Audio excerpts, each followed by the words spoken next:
All right, ladies and gentlemen, we are going to start with the last panel before we have the very last panel. So this is still coming up a few. If everybody is seated, yeah, thank you. This panel will be about artificial intelligence and transparency. So we're going to be transparent about transparency. For that, we have a panel. I'll introduce them shortly, and then I'll ask them to introduce themselves.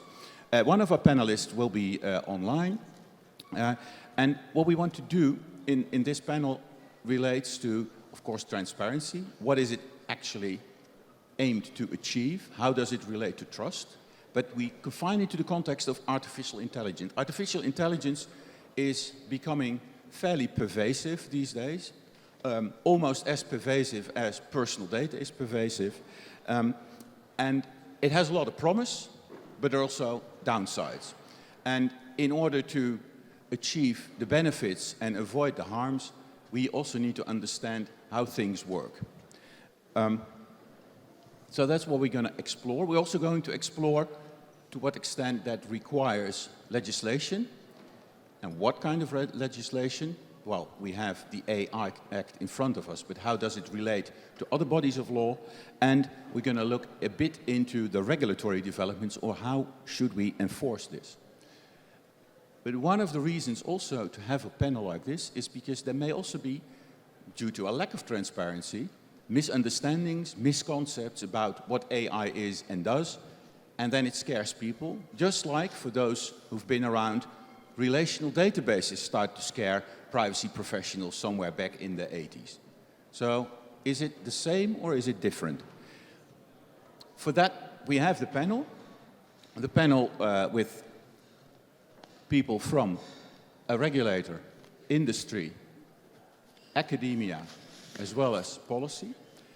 And for that, I'd like to start first to ask Guido Scorza to introduce himself briefly, what your role is, what you are, and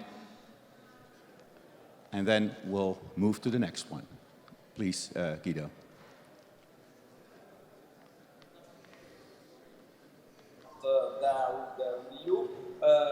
First of all, thank you for the invitation to this extraordinary event, very famous all around Europe, and for the opportunity to share some of my opinion with you. I currently have the honor and the responsibility to be part of the board of the Italian Data Protection Authority. Without any doubt, that's the most challenging and ambitious job in my life until now. I'm teaching privacy and IT law in several universities. I am, or better, I was, before to be elected here, a lawyer specialized in IT law, and in the past I served the Italian government as head of regulatory affairs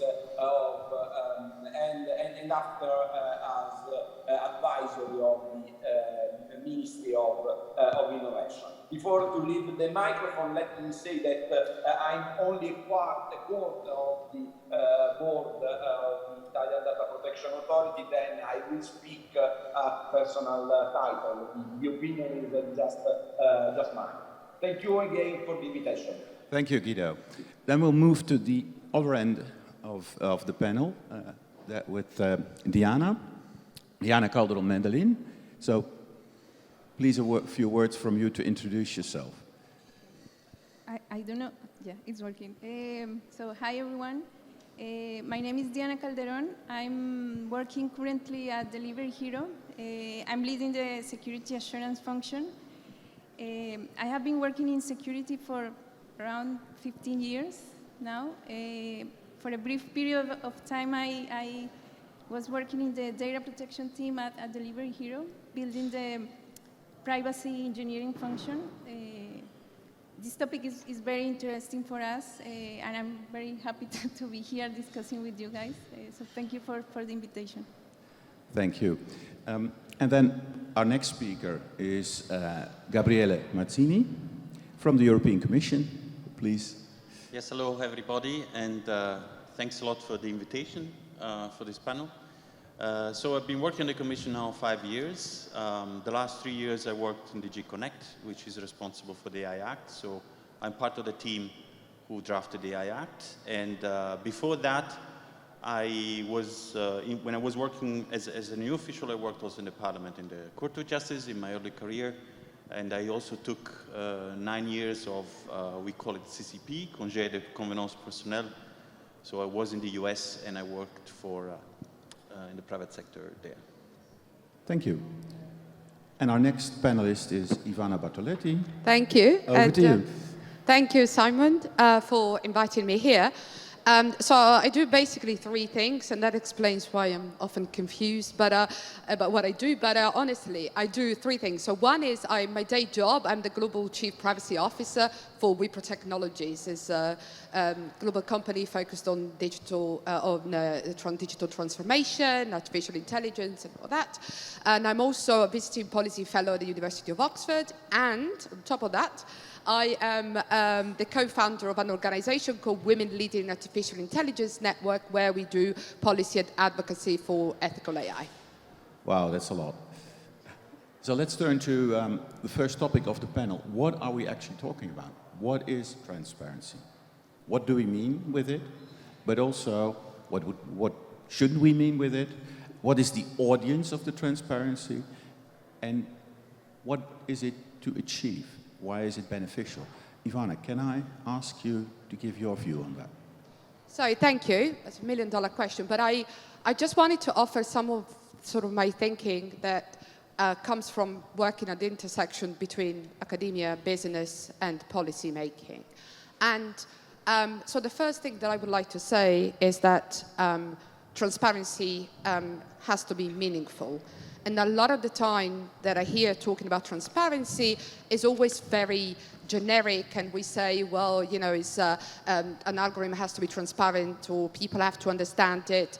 But in reality, it's very difficult to really pin down and say, what does it mean to be understandable in a way that it means something for the people, the person who's the receiving end, and at the same time, in a way that doesn't fail the people who need the transparency the most. Because the reality is that a lot of the decisions, for example, of automated decision systems or support systems, they can be very obscure and difficult to understand. So the issue is, how do we make the transparency meaningful so that, for example, a particular decision can be challenged, can be understood? And to me, that is the most important thing. The other thing that I find very important is that transparency is very much contextual. So obviously it depends on who is at the receiving end. It depends on how much responsibility the person has within their system. So, for example, in a medical setting, the transparency towards, from a doctor's perspective is very different from what transparency means for a patient, because obviously they have a different interest in understanding a particular system and also a different degree of responsibility when it comes, for example, to the failure of that particular AI system. The other thing is, to me, that transparency is important, is when it offers a clear understanding about how reliable a particular system is.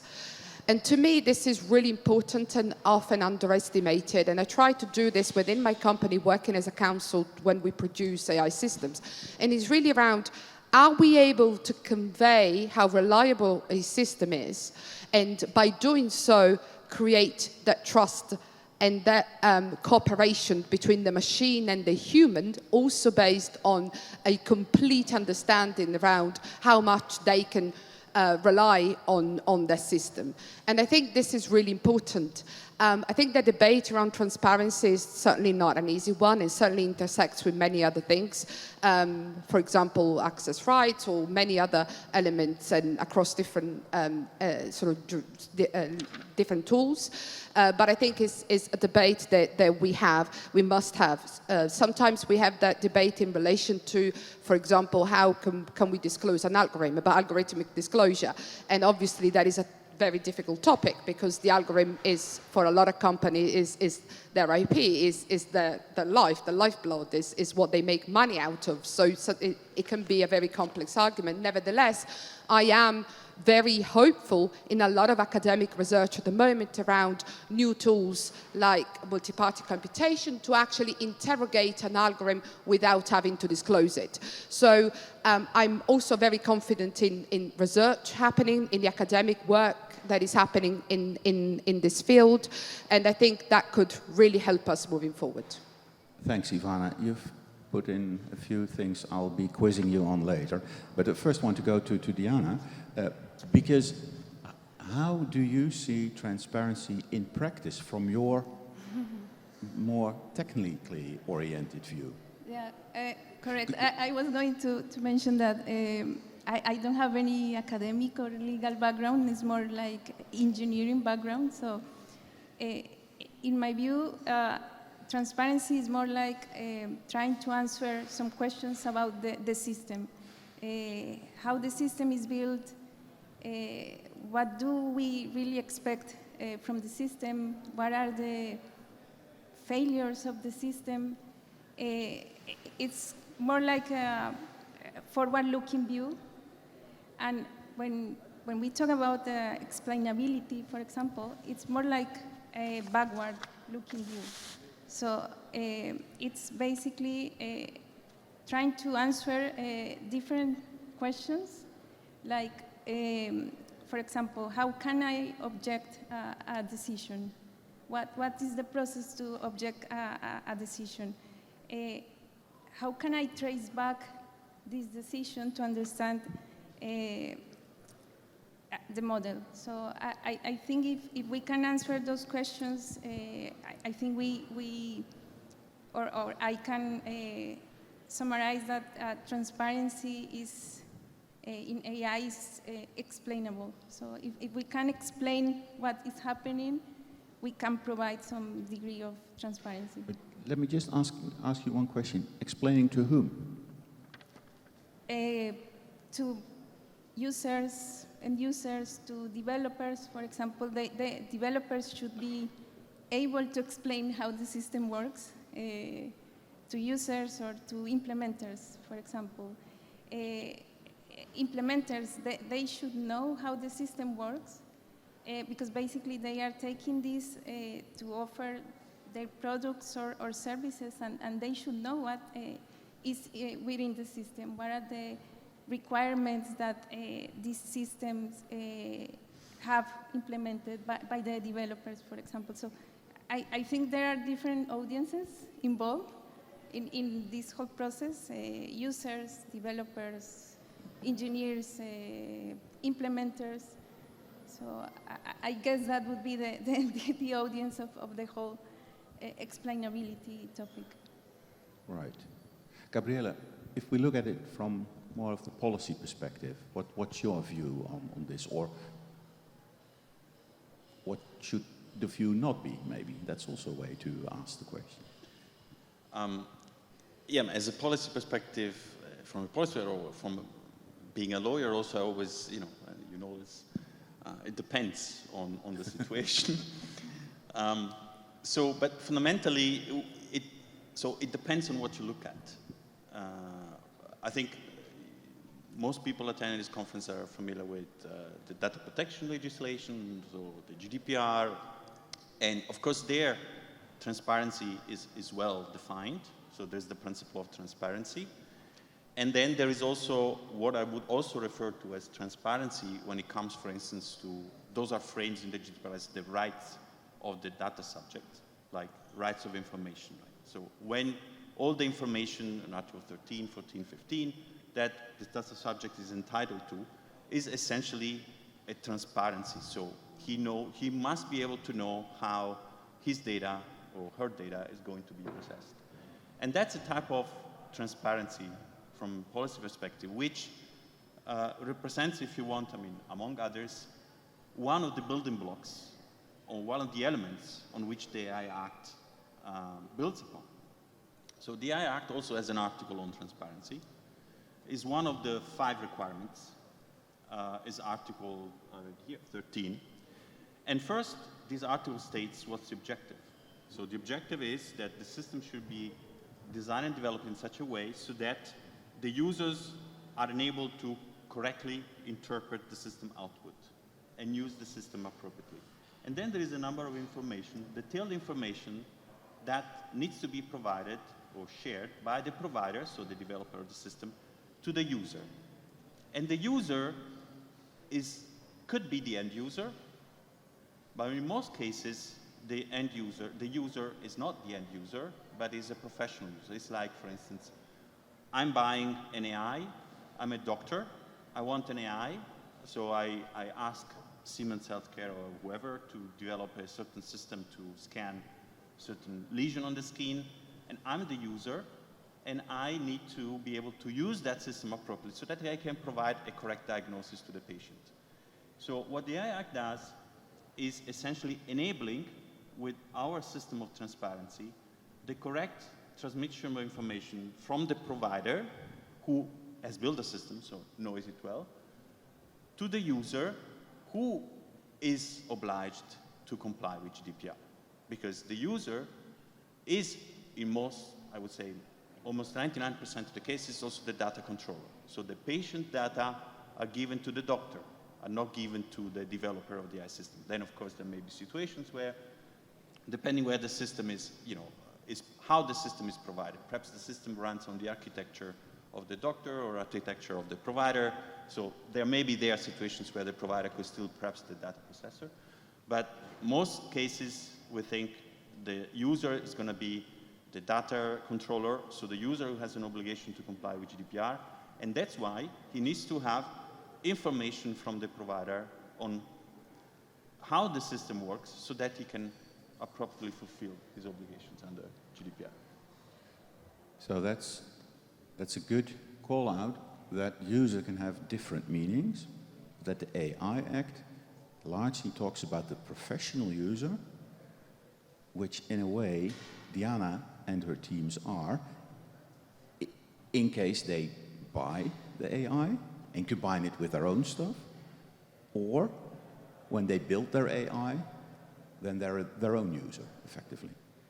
And that's different from the data subject. So we've already now dissected into different audiences.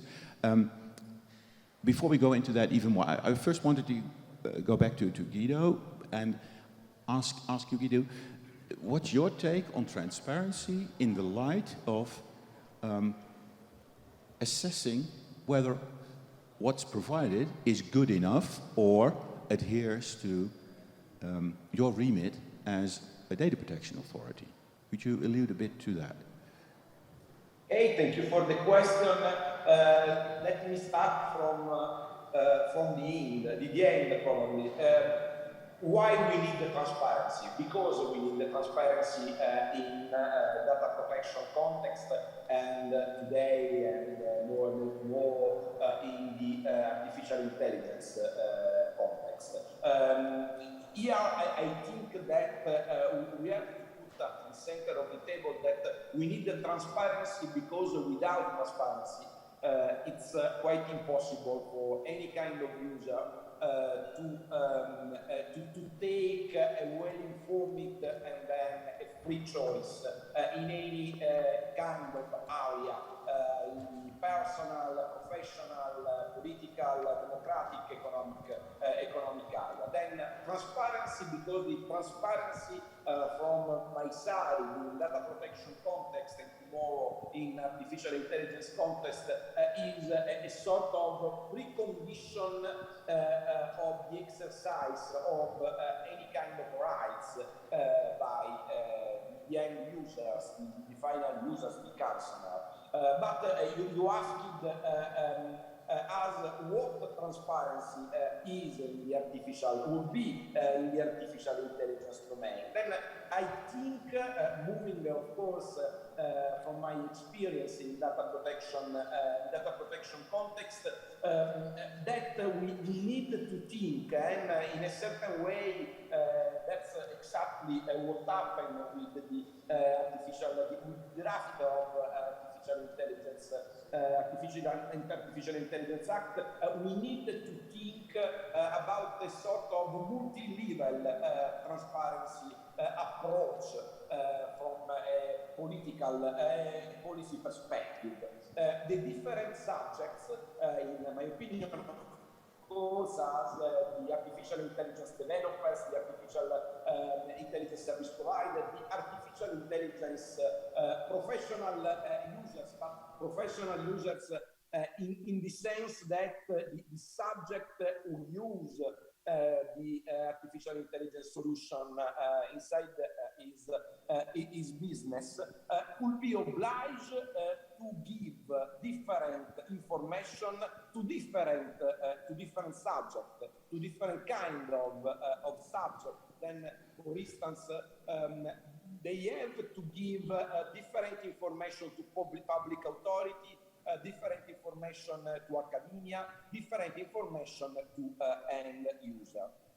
In my opinion, academia must have, with all sorts of possible guarantee to protect the industrial secret, but must have all information about the operating logic of the algorithm to avoid the risk of black box effect, any kind of black box effect.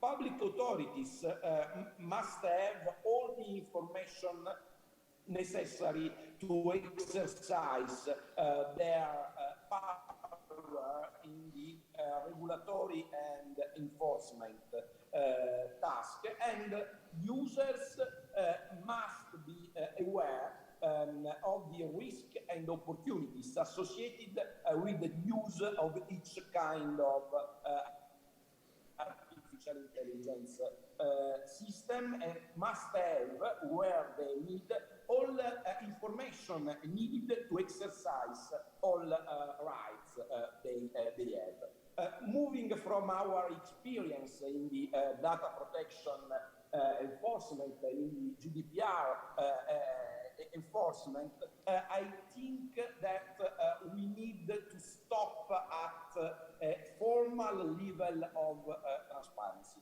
I'm not sure that more information would be always more transparency. Sometimes more information for all kind of category of subject means less transparency for all different kind of subject. And in my opinion, we need to work together to isolate, to clusterize different category of subject from the side of professional, and on the side of users, and we need to oblige the first one to give different information to different category of users. Thank you, Guido. I would have a follow-on question, because how do you see the current legislative framework, being largely the GDPR, be helpful in this or not helpful? And should the opportunity be seized with other laws or regulations to improve on it? Because GDPR, of course, was enacted at the time when AI did exist, but we didn't really understand what it did. It's now going into production. Have we learned, or have you learned, based on experiences with investigation and enforcement, that we need to do things differently or more, or would you change your interpretation of GDPR in light of your learnings? Thank you. Let me be very honest. Frankly speaking, I think that 4 years after the first day of GDPR in Europe, we have to recognize that the GDPR is a very important milestone in terms of privacy culture and in terms of regulation in principle. But if we speak about the transparency problem, here we have to recognize that we are in the data protection context very near to a failure, a regulatory failure, because today the problem is that data controller give to the data subject all information. In the most part of case, of course, they give to data subject all information that the GDPR oblige them to give to the data subject. But we have the problems of the modalities in which, the way in which data controller give information to the data subject, and at the end we have to recognize that in the most part of cases data subject simply click on tap on the accept button without information notice, and then at the end we have a lot of formal transparency. We can't say that data controller is not transparent, but that's not enough for data subject because they can't read. That kind of approach opened the door to the problem of dark pattern. Today, at the end, is the data controller who decide with his interface what the data subject have to do with a system, and he can do with the personal data of data subject more or less all kind of proceeding without the data subject understand well what happened about his personal data. Then I think we have a lot to learn about the GDPR experience in terms of transparency, and we need to move from the same principle to approach to a more pragmatic regulation in the artificial intelligence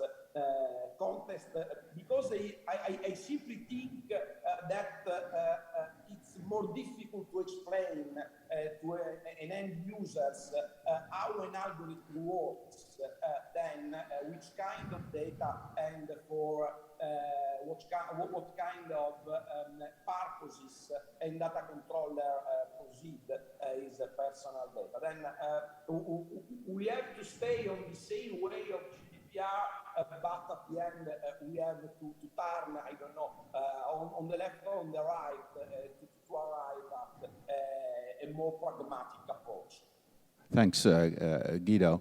I'm now turning actually to Gabriele, because Gabriele, there is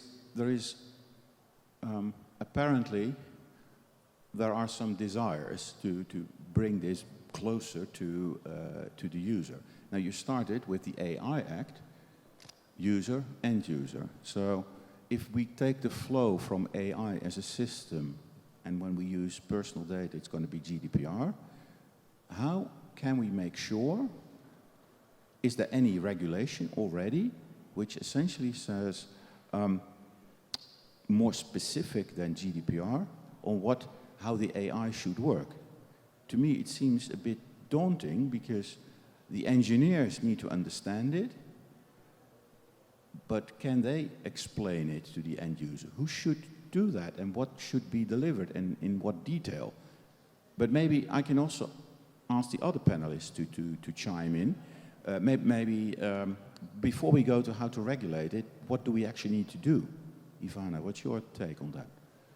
Let's first do you, Ivana, because I'm the polemical one. So I'll make it easier on Gabriele effectively. Yeah. So I think that we have to step back for a moment, right? So AI does not exist in isolation, okay? I'm sorry to say, but the EU Act is certainly not the universal law of artificial intelligence. Agreed.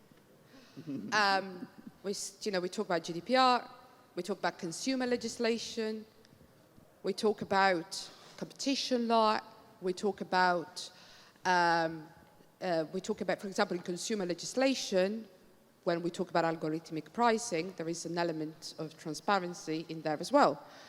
And we talk about the platform directive, workers directive, where there is an obligation. It was presented, the draft in December, where there is an obligation of algorithmic transparency to workers. And I know, for example, in workplaces, there are a lot of discussions in relation to this. As we mentioned, consumer legislation. So the reason why I'm saying this is because AI does not exist in isolation, and when it comes to transparency, we have to look at a lot of legislative tools that are already there, and they are important. When it comes, for example, to algorithmic pricing, the consumer directive, you've got to say, well, actually, why do I receive a different pricing from somebody else? Because of this, this, and that. The reason why I'm saying this is because we all focus at the moment on the European AI Act, right?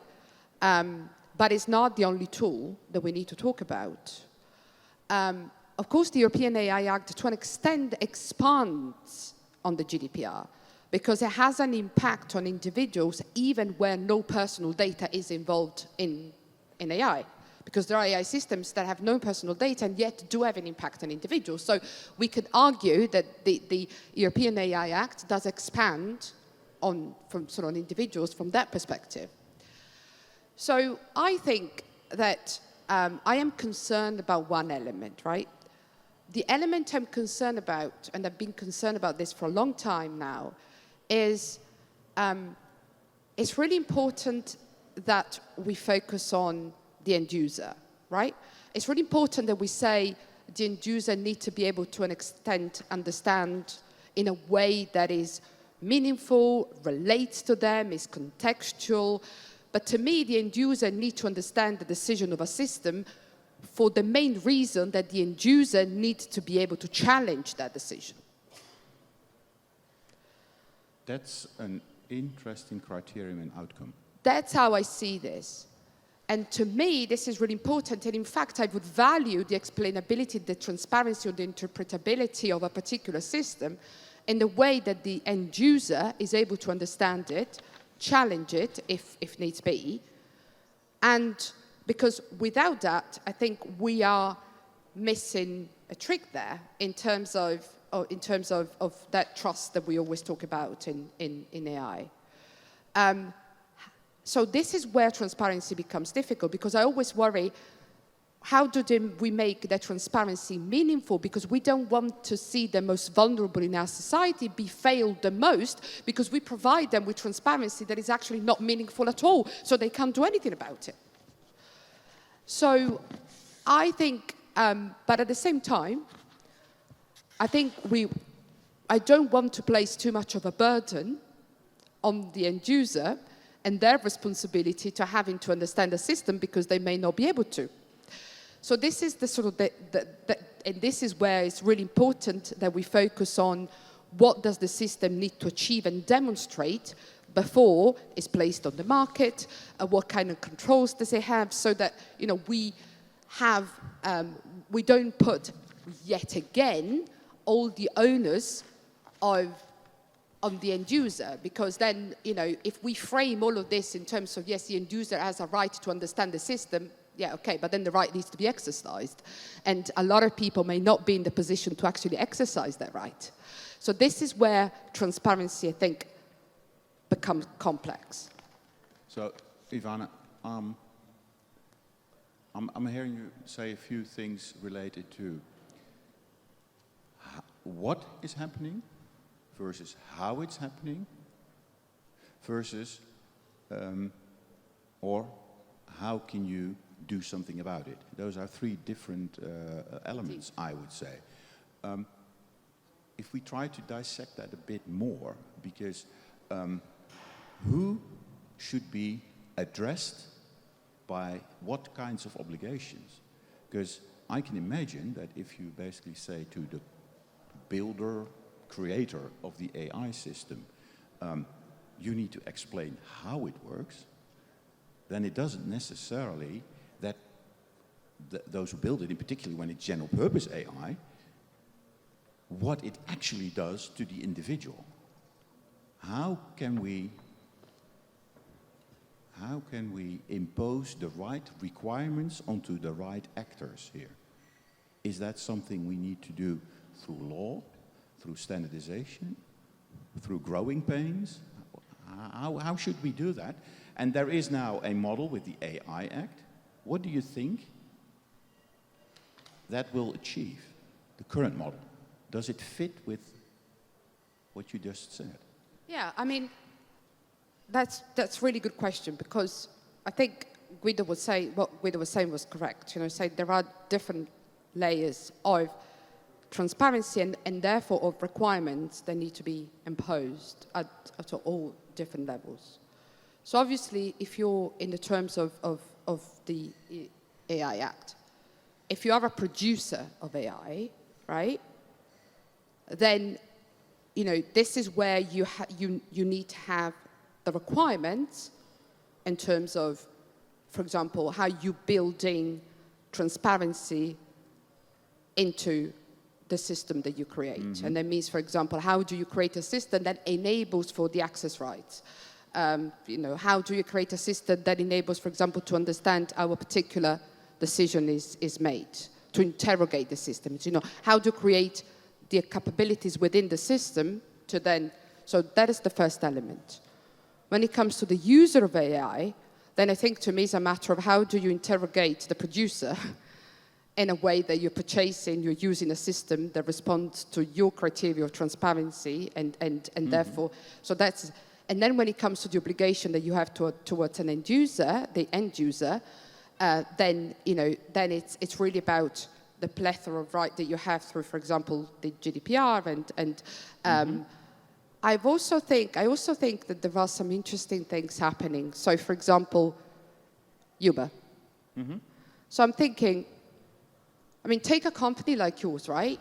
You have, it's a big debate of yours because obviously you're, and not just Uber, but all companies like yours. Now, you'll be impacted by the platform directive, you know, where you have to do, but what I'm thinking is there are companies, for example, where the impact on the workers is quite substantial, right? Mm-hmm. So to me, in that context, transparency also means that you're able to negotiate what it means together with the people who are going to be impacted the most by the AI system. How do you train, for example, how do companies that use AI that has an impact on their workforce, for example, how do they train their employees in understanding what the AI means? Mm-hmm. How do you train employees in querying what the AI means? What is, for example, the role of work councils within this? You know, there is, you know, what is the role of the sort of more deliberative, participatory approach of data privacy impact assessment that can be used within this? I mean, can we find a more deliberative way to this topic that actually delivers, in this case, to the end user? So, I mean, what I'm trying to say is I agree with Guido. I mean, there are so many different layers, and there are so many different levels of explanation, so many different levels of requirements that I think they need to be on. But Ivana, effectively what you're saying, it seems that the EC got it somewhat right. Never say yes to that, of course. It depends. Okay. But Gabriele, was this indeed the design, and do you expect this to? Of course, the answer is yes. But can you allude a bit more to that design? Because you said it's the AI Act, it's GDPR. Apparently, GDPR isn't good enough. That's kind of the sense I'm getting in terms of that flow. Can we expect more kinds of regulation? Is there something in the European Commission agenda besides the Platform Work Directive, because that focuses on platform workers? I would argue any worker should be entitled to the same level of rights and protections. Not that I know of. Uh-huh. I mean, of course, I cannot here say, cannot prejudge what the Commission is going to do in the next few months, but not that I know of. And indeed, I think this issue of the different layers of transparency. I mean, I didn't mention that before because sort of I tried to focus only on the Article 13, which is actually a specific transparency requirement for high-risk AI system. But this is just one piece of the whole transparency ecosystem of the AI Act, which a bit leads to the notion of several layers of transparency, which was evoked by Guido, and also, again, builds upon the fact that when it comes to the relationship between end user and user, that's not where the AI Act adds anything. So this is, we think, the role of GDPR. And perhaps, as Guido mentioned, there may be some issues there, some regulatory affairs which needs to be thought about. But this is not certainly the intention of the Act to alter that dimension for a number of reasons. I mean, first of all, because the AI Act, as much as we were criticized for a very broad definition of AI by certain stakeholders, is focused on a certain type of technology, on AI. It's not focused, it's not regulation on automated decision making, which is the GDPR. Or GDPR regards the processing of personal data, including with automated means. So in that sense, it wouldn't make a lot of sense to start disarticulating, okay, for AI we have this type of information to end users, for others, no. So, but I wanted to say indeed that I think from our design point of view, the transparency in the AI Act doesn't end up, so it's not completed with Article 13, with information to be provided by the providers, so the developers of the AI system who know best, to the users who have to use it on people, so for which people may be affected. So in the case of the platform workers, you may have a situation where you have the platform who develops its own algorithm, and it's at the same time the provider and the user. But you may have situations where you have a platform that actually get the algorithm, the AI system developed by someone else. And so, the platform is going to be responsible vis-a-vis the end user, so to say. But so I wanted to just briefly to stress that on these three multi-dimensional layers of transparency. For instance, in line with product legislation, you may know the AI Act is modeled on the new legislative framework, so on product legislation. For instance, medical devices, machinery, toys use the same approach. According to this model, typically products have to be accompanied by technical documentation. So documentation on how the product was developed and built. This is an explicit requirement in the AI Act. And this technical documentation basically should include everything what is needed for authorities to understand whether something has gone wrong with the product. This is not a public document, and it's detailed in our Annex 4. So it's a fairly extensive amount of information which should be available for the authorities. It's a confidential document held by the companies or whoever develops the system. And that information should be available for authorities in case there are issues. But this is not the type of information that should be disclosed to the users or to the end users. The information to be disclosed to the users is based upon the technical documentation, but if you want, it's a subset of information, only that we think is needed to make sure that the users is going to use the AI system adequately. On top of that, we have other layers of transparency that, for instance, relating to the access to the data, the training data, or access to the source code. Again, this is not something that is by default, but we foresee the possibility for, again, the enforcement authorities, which is in the scheme of the AI Act at the market surveillance authorities, to have access to this information by the provider upon request, upon recent request, in case it's needed, to verify whether there is an issue with the AI Act, with the AI system. So again, this is part of the system of transparency. It's not that this information doesn't exist. This information should be made available, just, we say, upon request. A bit what Ivana, you were saying before also, that companies are, of course, we need to find a balance there. And this is also accompanied by specific confidentiality obligations that are applicable to all those to the authorities, but also the notified bodies. Notified bodies play a bit of a role of, they're not public authorities, but they play the role of allowing a certain system to go into the market when the AI Act foresees a so-called third-party conformity assessment. In that case, a notified body, most of the cases, they will vet, approve the system based on a sort of analysis of the technical documentation, but in other cases, they may want to go beyond. For instance, have access to the training data. So, and we think that that should be possible to ensure that the system put on the market is compliant. But on the other hand, of course, it's necessary that these bodies also are subject to the confidentiality obligations. And finally, there is another dimension of transparency in the Act, which is about, this is vis-a-vis, so vis-a-vis the end users actually, about those which in our jargon call low-risk systems. So it's Article 52, where, for instance, we think there must be some minimal transparency obligations for certain systems, like, for instance, chatbots, or deepfakes, or emotion recognition systems. In the case certain persons are exposed to those systems, or in the case of generative AI system, to the result, to, say, to an image that is being developed by an AI, there is a fundamental transparency need to ensure that the person is not deceived. So to be informed, okay, I'm speaking on the phone, on the other side of the phone there is a human voice, but actually this is an AI. So the person should not be tricked to think he's dealing with a person. And so it's the same logic, and this is actually a kind of transparency that applies across the board for certain AI systems when interacting with humans, so also end users. Thanks, Gabriele. My takeaway would actually be the AI Act is about quality, largely.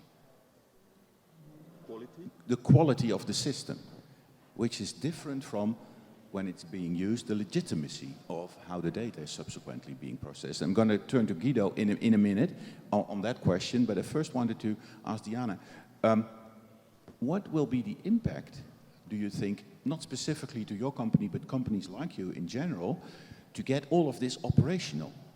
Because it's quite a lot. There's a lot of documentation that needs to be done. And if you enact a law, that's a one-off thing. If you build AI, that's a continuous process. So it's not like just drawing up your records of processing activities under GDPR. There's a lot of documentation to do. What will that do to the agility of Europe to innovate, you think?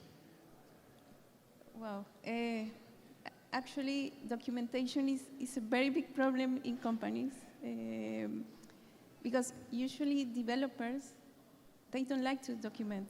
They feel that that's a burden, it's additional work, and sometimes it's hard to make developers or engineers or anyone else documenting what they do.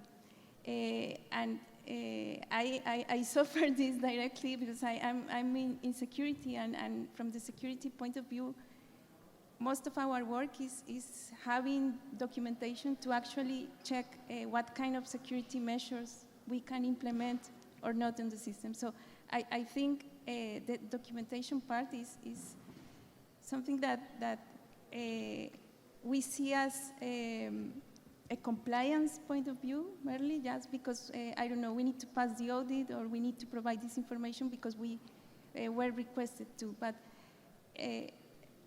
there should be kind of a different mindset about documentation, because it's not just for these compliance requirements, but it also helps the company.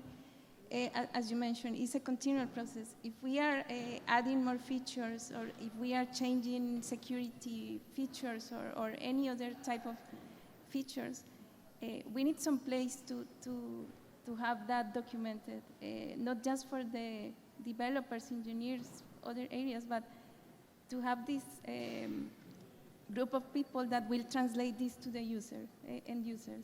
As you mentioned, the different levels of transparency. We cannot give an end user lines of code to show them how transparent the company is working. We need to provide them some transparency, but not in that way. It should be another language, something they can understand. So it's not easy. No, it's not easy. It's a lot of work, and I think mostly it's a mindset. Yeah, thank you. Turning back to Guido on screen, we just heard effectively the AI Act being sort of a precursor to GDPR, being used for potentially automated decision making. Would it be fair to say that if the documentation isn't up to the requirements of the AI Act, then the processing under GDPR can never be legitimate? Or is that too simplistic? I think that as Ivana and I think also Gabriele mentioned it, we have to think to the AI Act as only a piece of the regulatory framework. Then at the end, we don't apply today, we will not do more. We have not to see to the application to only some disposal of AI Act. We need to read any disposal and also, of course, the annex of AI Act as a part of the framework of legislation. Then I think that if we look to an AI system in the medical domain, we will apply the AI Act, the specific disposals in GDPR, the specific law about medical matter. But I think that here the most important challenge that we will face is to avoid the risk that, in my experience, today is present here in front of us, that transparency is only something to comply with the regulatory obligation. Is only something to avoid a fine. Transparency we need is something to give to the civil society, the academia, the public authority, a real knowledge about how the system will work. Offer to everyone a real freedom. That probably I'm too romantic, but I think that we need that about data protection today, tomorrow with artificial intelligence. We need that it should happen something similar to what happened about the green, the ecology. I think that we need that the effective transparency, the real transparency, and not the formal one, that a company will assure the user at the different level become a competitive factor. We need that tomorrow a user we choose to use Uber or a competitor of Uber, also because the measure of transparency that Uber and its competitor are able to give them. In that day, such day, I think that we are quality would retire, because at the end would be the users that ask directly to the corporation, directly to the market, to be transparent in the most effective way possible. That's my dream, and I hope that not only dream. Guido, that's an interesting perspective, because you take it beyond the law and basically say this is about human relations or relations of humans to companies and vice versa. Have you seen, Ivana, anywhere in your experience the business benefits somewhere of this in the world? Or, and Gabriele, I'm going to ask you, is there any, or Diana, any incentive, legislative incentive or otherwise, to actually go beyond indeed the mere compliance? Yeah.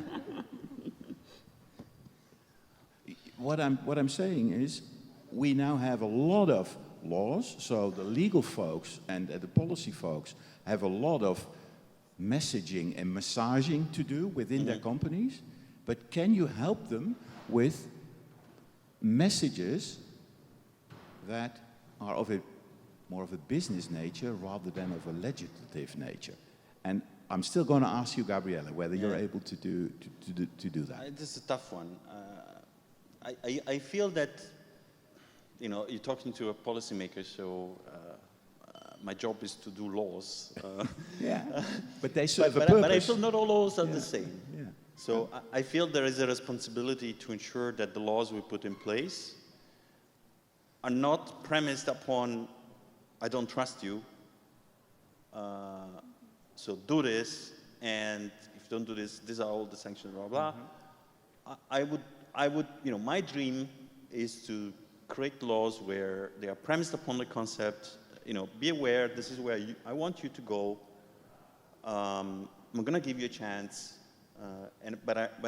so what I need to do in my law is to create the flexibility, whether through enforcement or whether perhaps, you know, I feel the EU system doesn't have the most agile system to produce laws, so it's a fairly complex. Yeah. But I would dream to have the data possibility to have agility not only in, say, enforcement, which, you know, that's certainly something that they may happen, but also in the way we produce laws, so that we indeed don't need to front load all our concerns, all our fears that something could go wrong, but instead could say, okay, I think this is the direction of travel, especially in AI, in an area like AI, where, you know, no one has the magic stick.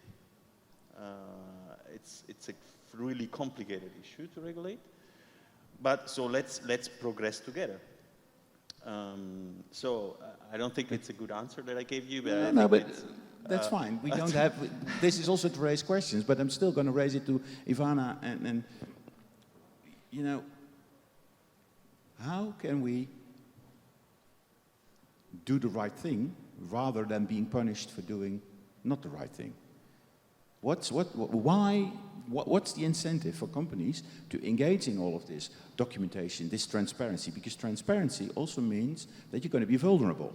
Why would companies make themselves, or public bodies make themselves so vulnerable? Interesting. That's a great question. And again, I wonder whether, and please contradict, you know, I'd like to hear what people think, but I wonder whether, I mean, from a business perspective, right? So if you're a producer of AI, right?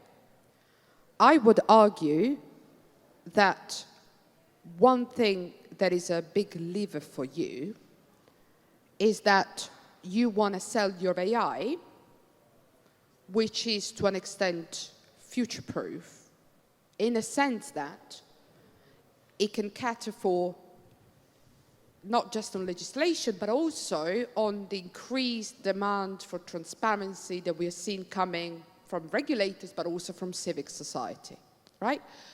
So again, working it through layers, you know, but if you're a producer of AI, then I would say, you know, I would say the incentive is to say, if I'm selling this to users, then use that for end users, or not, but I have to make sure that I'm giving out a product which I can sell, and that means that is a product that has the requirements that make that product to an extent future-proof, and then my buyer says, okay, with increased demand for transparency, I can trust this company, buy the product from them. I hear a notion of pride of what you produce. Pride. pride. Pride, yeah. Pride on what you produce. I was like, what? Diana, how's that for you? No, I think that's interesting because I think if companies have like a minimum set of requirements of what is acceptable in terms of transparency, maybe that can help to sell internally. Okay, we need to do this because we are going to get recognized, or we can sell our product in other markets, for example. So I think understanding the minimum set of requirements for this topic can help the companies. I see this as incentive. Maybe it's too optimistic, but this also can help, as I said, to sell within the company because this will, as we discussed, mean a lot of documentation. And we need to convince people within the business to write the documentation, to maintain the documentation. So that's, I think, one type of incentive we can use. Thanks. Guido had to drop off currently, so and we're going to turn to the audience for questions now. Oh yeah, please go ahead.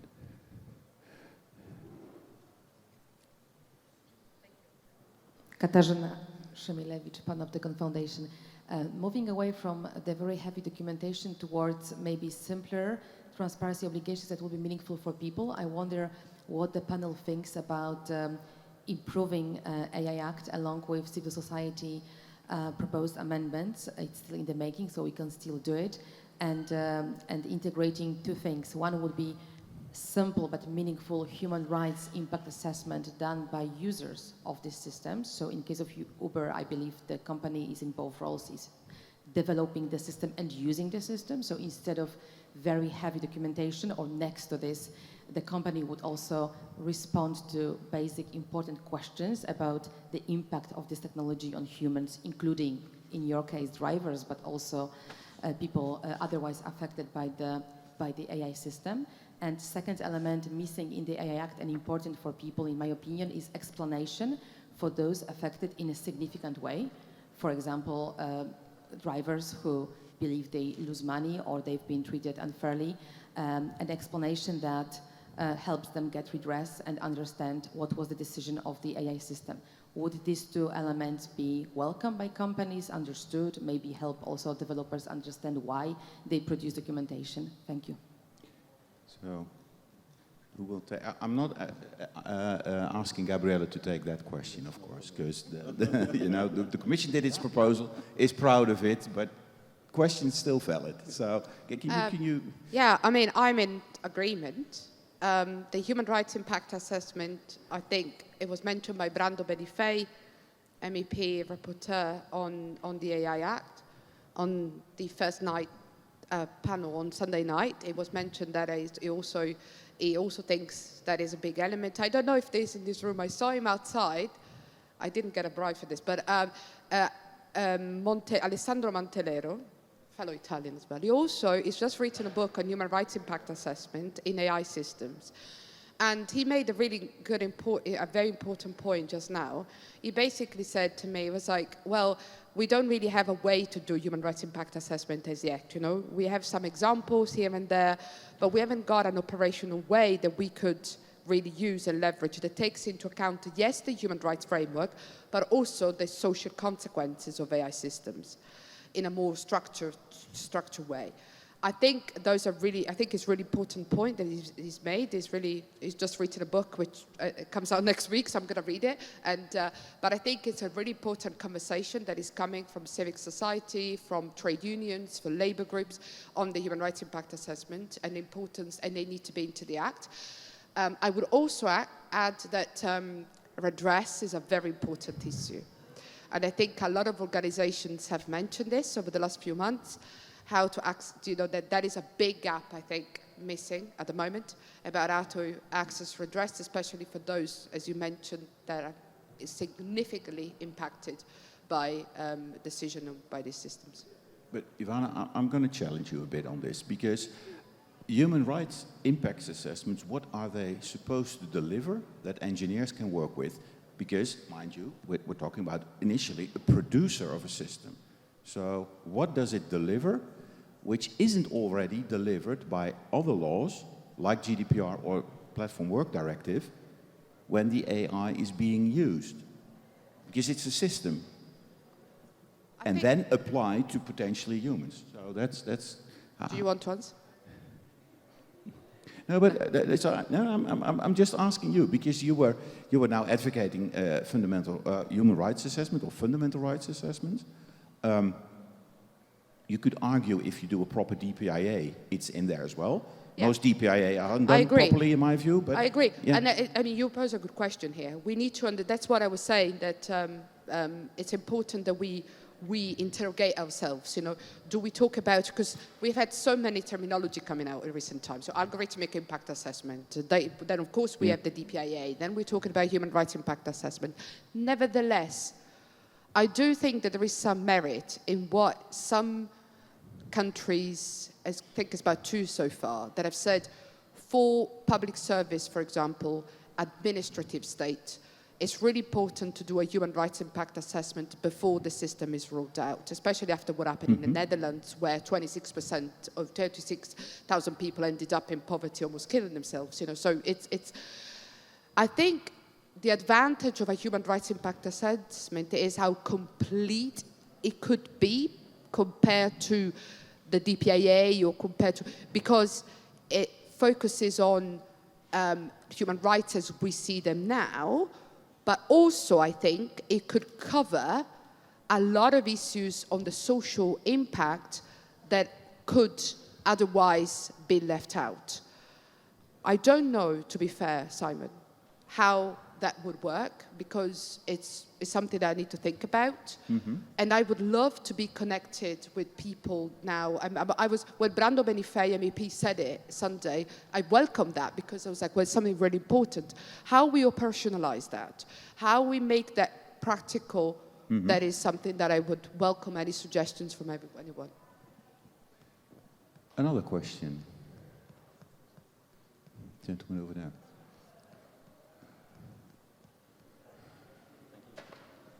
So hi, I'm an academic, so I generally like, you know, hypothetical policy discussions. But when it comes to transparency and access, I'm getting a little tired. To me, the elephant in the room is really the toxic hypocrisy of the tech sector when it comes to these transparency frameworks that are already in place, right?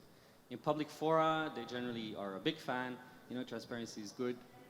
But when you look at the practical reality of things, they really fight it tooth and nail, right? Both at the, before frameworks come in place, we see it now, heavy lobbying efforts. With the GDPR, we saw it. When it comes into place, you know, they implement these transparency requirements in a very limited, constrained ways. I invite everybody to file access requests, you know, easy. You think in the practical reality is that you generally don't get all of the information you need. This might be banal for an academic, but for many people it's quite vital. Obviously, there's the Uber cases. I think James Farrar can speak to that. And then even in the very like micro percentage of people that actually take steps and go to court, even there you see very active fights against, you know, like proper transparency, meaningful transparency, constraining this interpretation very much. So I guess my question is, how. I think we can't plead ignorance anymore, and how do you deal with this mismatch between, you know, these legal measures that are quite evident, quite clear, when you're asking me, with the practical reality of these corporate practices? Thank you. Who wants to take that one? 5 minutes. No, I can't do that because I'm the DPO. You're asking Uber or others, so that's sorry. No, or is it? Or do we take it? Yeah. Maybe I can jump a bit because I'm kind of like in the middle of translating these legal requirements into something actionable, because I need to go to engineers and developers and work with them. Like, we need to do this. And sometimes it's not easy because either the regulation is too broad or unclear that we don't even understand what we need to actually do. So I don't know if I'm not answering your question, but what I can say is sometimes it's hard to actually translate those legal requirements into something that we can do.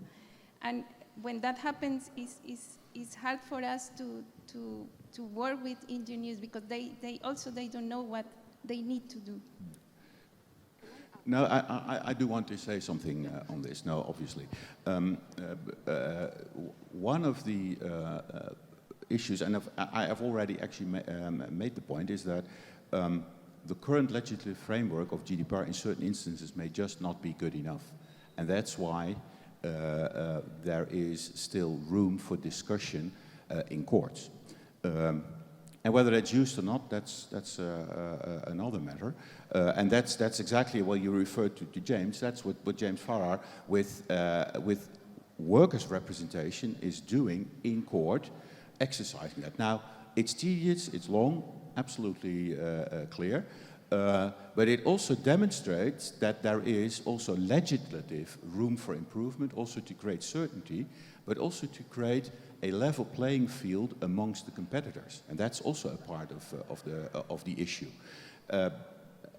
And I've actually already said it, I think there are areas where GDPR needs improvement, and everyone in this room will have their own topics to address, and maybe even, I would call them, some of them hobby horses, but some would call mine hobby horses. The reality is that we shouldn't open GDPR, period. Then we need to resolve it in other ways. And that's what I see happening. That's why I also think it's important, which something I think we learned today, is that we need to understand what does transparency mean to whom, at what level, but also where can transparency be on the shelf to be called in if things go wrong. And that's what Gabriele alluded to with respect to the transparency of algorithms. And we need to still find that out, also not only in a European context, but in a broader context. And now I've been speaking myself too long. Any other questions? Yes.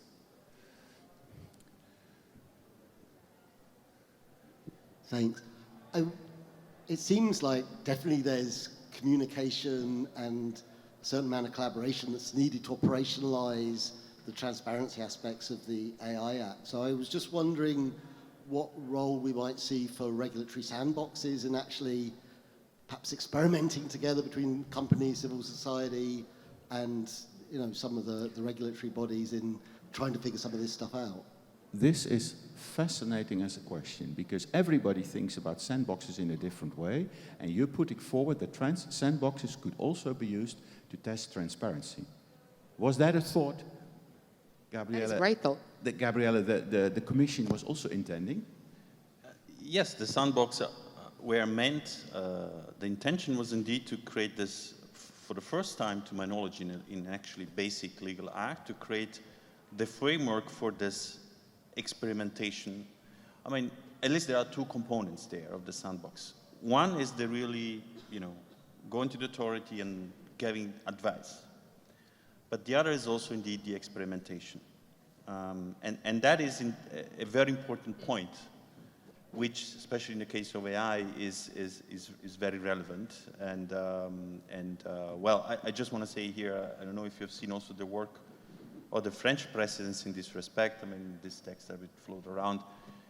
They've done also quite considerable work on the aspect of sandboxes and experimentation in general, which I think it's also, for the public, an interesting element to know about.